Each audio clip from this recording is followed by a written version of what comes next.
This is day 3 of just plain old talking about my books on TikTok. No fancy marketing, no nothing like that. Just talking about my books because TikTok can't seem to make up its mind whether or not it likes other marketing techniques. So instead, I'm going to show you a book and I'm going to talk about it. This is my second book in the Wolf's Dungeon series, The Teacher and His Pet.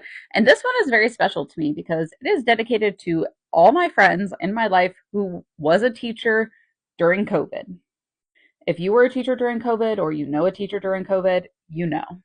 Teachers during the pandemic really got the short end of a lot of sticks. And I was really just like kind of heart wrenched and also inspired when listening to them talk about their struggles during the pandemic because even though it was really difficult, even though it was really hard, they were doing their best to make, the most of a terrible situation.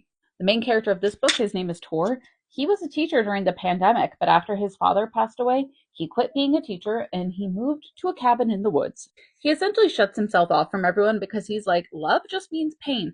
Everyone dies. Like, why would you ever love anyone? Being a teacher is so difficult. I just want to be alone in my cabin. So that's what he does. He takes his inheritance, he takes his cabin, and he shuts himself off from the world until he matches with this girl on a website.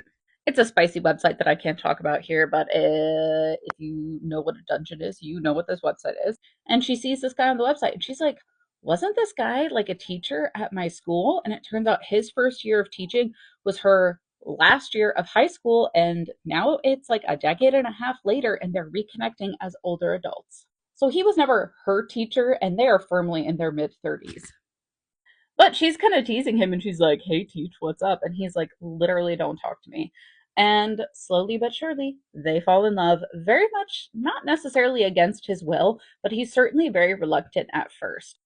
But he begins to open up, his little heart thaws, and Eva's just kind of like everything he didn't know he needed. You know what I mean? Like, he is like convinced he's only going to have like brief encounters with people, and she turns his whole world upside down. It's a very sweet book. I think it's definitely the most underrated book in my Wolf's Dungeon series, but it's one of my favorites. So if you're a teacher, you're looking for a romance, you're into spicy romances, you want something that's like a quick, fun read, you want a romance series, check out this book. Every book in this series is standalone, but I do recommend reading the whole series. But if you're just like, all I want is this emotionally traumatized teacher, then go ahead and pick up The Teacher and His Pet. I'll put a link down below and also check out my link tree to find it on Amazon. It's free on Kindle Unlimited if you have that. So no reason not to read it.